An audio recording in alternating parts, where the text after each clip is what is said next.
standing here at Daxing International Airport, ready to... The whole place feels lively and full of energy.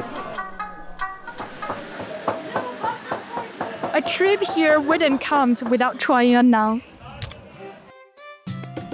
That's Bianca, one of our editors, the very same lady who has been unearthing all those fascinating Xinjiang folktales for you. Well, she didn't just stay behind her desk. In fact, she packed a bag, hopped on a plane, and went into full explorer mode. In this episode, we're hitching a ride with her.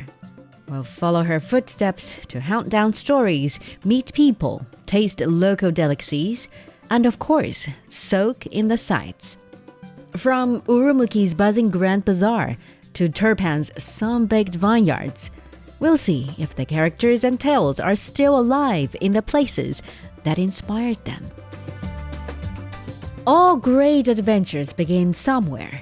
Ours just happens to start with dragging around our luggage, boarding announcements, and that sense of panic when you realize that you packed a half-broken recorder. So, if you hear a few unexpected beep-beeps ding along the way, that's just Bianca's equipment trying to keep up with all the excitement.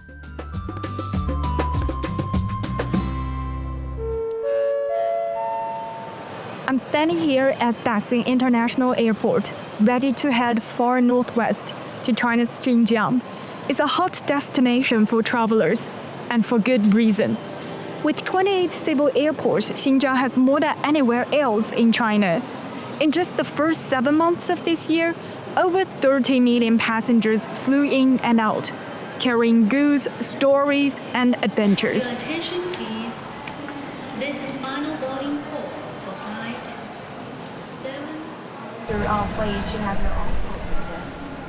7. So let's buckle up.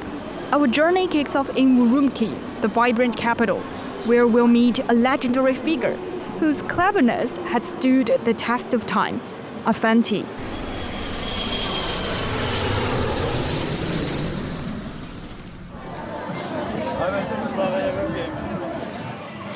And now here I am at the Grand Bazaar. The sun is shining, the sky is a clear blue, and the buildings around me are stunning. Tall minarets, colorful domes, and walls decorated with intricate patterns, the whole place feels lively and full of energy. The International Grand Bazaar in Urumqi is now a must-visit for travelers. Fun fact, in the Uyghur language, bazaar simply means market, and this one truly lives up to that name. It's not just a shopping spot, it's like a giant open-air theme park that celebrates Xinjiang's culture. The place blends Islamic-inspired architecture, ethnic commerce, tourism, and entertainment. You can hear traditional music drifting through the air, watch folk dances on the square, or grab barbecued lamb skewers sizzling hot off the grill. It's also the perfect place to dress up in local costumes or pick up gifts for family and friends. Oh, I saw Bianca's photos. She even tried naan coffee, where the cup itself is made of naan. Looked delicious. It was, with every sip. Or every bite, in your case. As I walk through the market, I can't help but notice something familiar everywhere. Statues, paintings, and little souvenirs of a man riding a donkey with a big smile. That's a Fanti.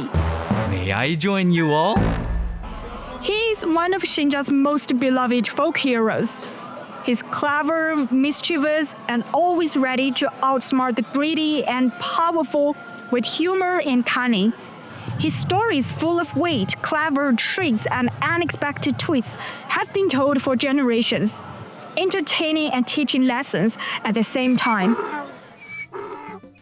A Fanti has been known along the ancient Silk Road for his kind soul and quick wit. Some say he's a folk hero created by China's Uyghur people. Others trace his roots to Uzbek legends or Turkish tales. Wherever his story began, his adventures have become timeless classics, enjoyed by generations across China. And today, he's more than just a legendary character. He's a living cultural icon. Beyond what Bianca saw at the Grand Bazaar, the tales of Fanti have been adapted into animations, musicals, and short videos shared on social media, bringing his humor and wisdom to new audiences and younger generations. In other words, Fanti went from riding a donkey to riding the wave of modern creativity.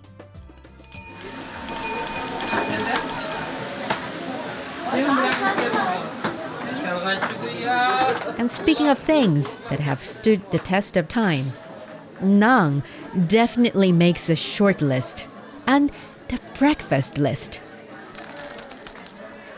You can't miss out on naan if you're in Xinjiang. It's a round lavender flatbread. You can have it on its own or with dishes. Try tear a piece and have it with hand-pulled noodles or pilaf with lamb and carrots.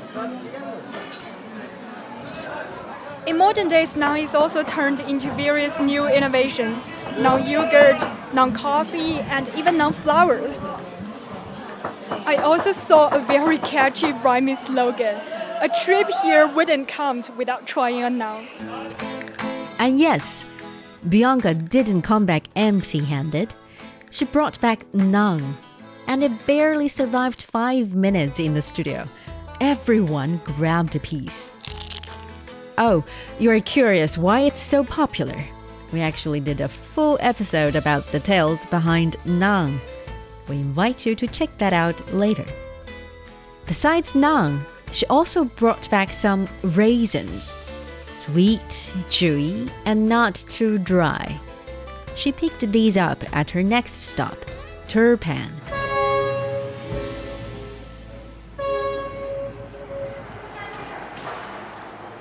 Just stepped off the train in Turpan and the heat hits me immediately.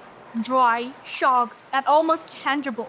They don't call this place the Fireland for nothing, even though it's already September. The city is home to the fabled Flaming Mountains, the barren red sandstone hills in the Tianshan mountain range, where the summer temperatures frequently reach 50 degrees Celsius and above. Flaming Mountains. You might recognize them from Journey to the West, the classic Chinese tale that follows the legendary Monkey King and his companions on a magical pilgrimage. Legend says that after getting his golden fire eyes, Monkey King kicked over a heavenly furnace, and the fiery bricks landed here. Classic Wukong energy. But when he had to pass through on the journey to the west, he had to borrow the magical fan from Princess Iron Fan to put out the flames. Of course, she didn't make it easy. Monkey King tried all sorts of tricks, transformed, and even flew into her stomach. And as always, the hero wins. That's why Turpan and the Flaming Mountains rank among the hottest spots in China. Science backs it up too. Turpan sits in the Turpan Basin, which traps scorching air under the blazing desert sun, turning the whole place into a natural oven. I'm now standing at one of the hottest spots in China, and this giant thermometer is designed to measure up to 100 degrees Celsius because the surface temperature here often soars over 70 degrees Celsius in the summer. Good thing that Bianca didn't go in midsummer. That's when the Flaming Mountains truly live up to the name. In the hottest months, locals actually bake eggs right in the sand. In 30 minutes, perfectly roasted eggs are ready to be served.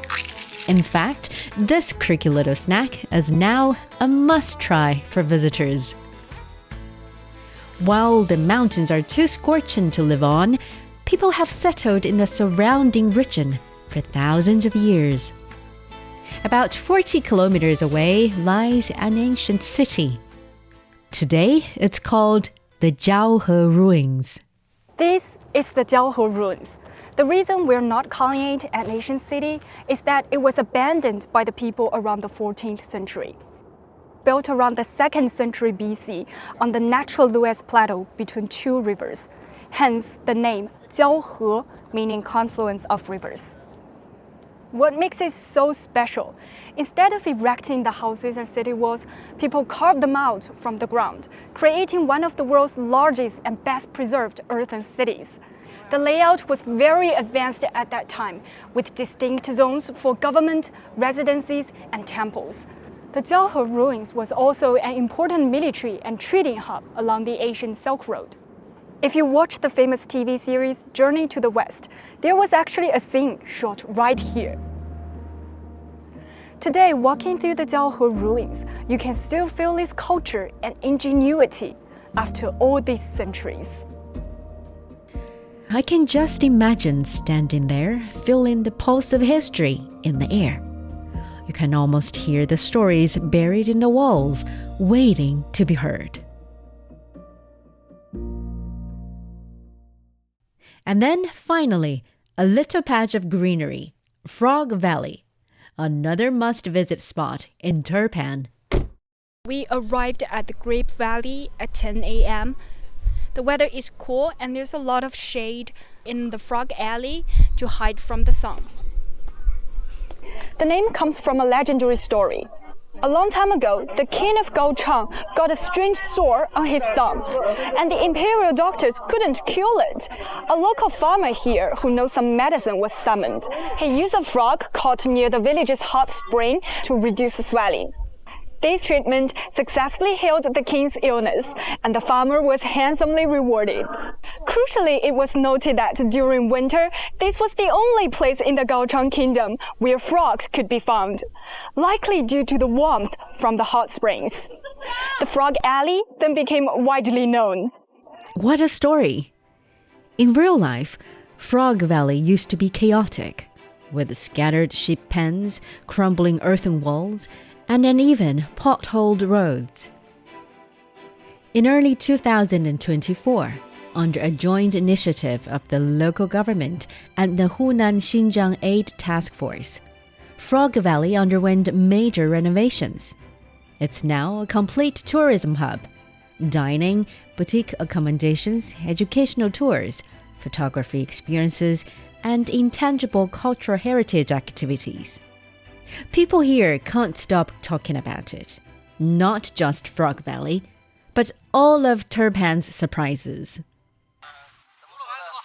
Turpan is a great place. It's hot, but when the wind blows, it actually feels quite pleasant.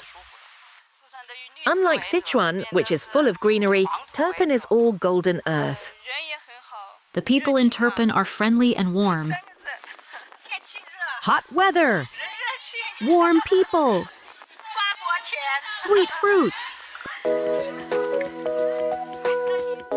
And that, my friends, wraps up our journey through Xinjiang. From the bustling Grand Bazaar in Urumqi to the sun-baked vineyards of Turpan, every corner has a story to tell. Hey, it's good to be back in the studio. Hearing all this again makes me miss the sun, the wind, and yes, the endless naan. We all miss the fresh naan. They are so good. I love its texture. But seriously, Bianca, you brought back not just snacks, but delicious stories. After seeing it all firsthand, you realize these tales aren't just old stories. They are very much alive. When you spot a Fanti riding his donkey through Urumqi, you feel that connection through generations. And the locals, so warm and welcoming. That's what really sticks with me. I love that. It's the people, the flavors, the history, and the legends all rolled into one adventure. And that's exactly why we chose Xinjiang for this series. It's where cultures meet, stories, flavors, and traditions.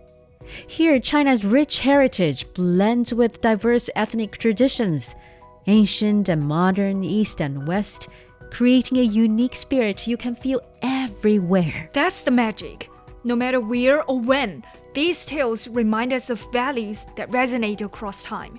So, listeners, if you love to travel and enjoy folklores and a little adventure, Xinjiang should be on your list. For more tales and stories that connect the past and present, you know where to find us, right here on Chinese Folktales. Any story sparks your curiosity, leave a comment. We love hearing from you. Thanks for coming along on this journey with us. And hey, maybe next time I'll bring back some honey melons too. We'll hold you to that. And, well, this is probably the last episode of our Xinjiang series for now. But don't be too sad. 2026 is coming, and who knows, maybe we'll trot into some new tales from across China then. Until next time, keep exploring and keep discovering the stories that make every place special.